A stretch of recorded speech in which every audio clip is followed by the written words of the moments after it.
Okay, y'all, so my chickens haven't been laying and I'm desperate now. So I saw this little concoction from this other content creator on YouTube that his grandfather used to use with his chickens to get his chickens laying again.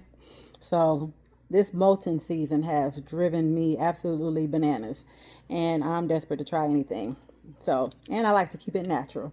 So it calls for some garlic, turmeric, some honey, and some apple cider vinegar. And you let that sit for 24 hours and you put it inside of their drinking water. So I'm in the process of making it so I can give it a try. And I thought I'd bring you guys along with me just so we can see if this actually works. Not that I'm a skeptic about everything, but I'm a skeptic until I prove that it works.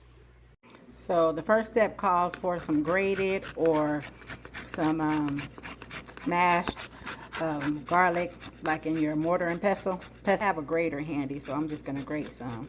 And this is some old garlic cloves that I had in the refrigerator that have gone past what I would like to use them for cooking, so I'm going to use them for this.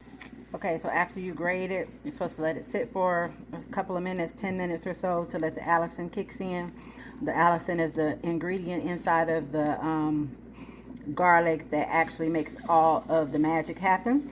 So I'm gonna give them their water in this dish so I can make sure that they get all of this. So I'm gonna leave it sitting in this dish for about 10 minutes before I add the other ingredients. Okay, y'all, so I forgot to start the camera back again, but this is what it looks like. I had to try to make the adjustments for the amount of chickens that I have, which is about 30. It calls for a huge clove of garlic, the biggest one that you have. Crush it up, like I said, with the mortar and pestle, or mash it the best you can. Let it sit for about 10 minutes, and then you add a teaspoon of turmeric, 2 to 3 tablespoons of honey, unfiltered raw honey, and I used a quarter of a quart, which ends up being about 9 ounces of cider vinegar with the mother. And you let that sit overnight, and then I have a glass of water right here that I'm going to add to it when I get it in the coop, and let them gobble away. And hopefully this will work, because I need these girls to lay some eggs. I need to lay some eggs. The chicks in this coop are actually, some of them are old enough to lay, and some of them are just about there. They need about another week or so, and then they'll be at the age to lay. So I'm gonna not worry about them too much, because they are the ones that are laying, which are the Rhode Island Reds. They are actually laying.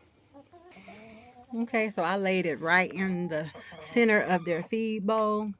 So just in case they spill some of it, it'll actually go into their feed and there will be no waste. And I'm going to leave it in there. I'm going to feed them this for 3 days. It said for 3 days at a time. And I'm hoping that this will do the trick, because we need some eggs. I got some growing men here and they eat a lot of eggs. So we need some eggs, chicas. We need some eggs, Big Mama. We need some eggs, Ebony. We need some eggs, Queen. You hear me, Queen, Princess? We need some eggs, honey. We need some eggs, Sandy. We need some eggs, Pearl. We need some eggs, Miss Kitty. Y'all hear me? You hear me, Ava? We need some eggs. So that's it for this video, guys. Stay tuned for part 2, and we'll see if they actually started laying. I'm going to give it 3 days and see if they actually start laying. Don't be shy. Get you some. Get you some, Miss Kitty. Give it a try. Come on, Missy. Get you some. They looking around like, get out of here then, and we'll try it.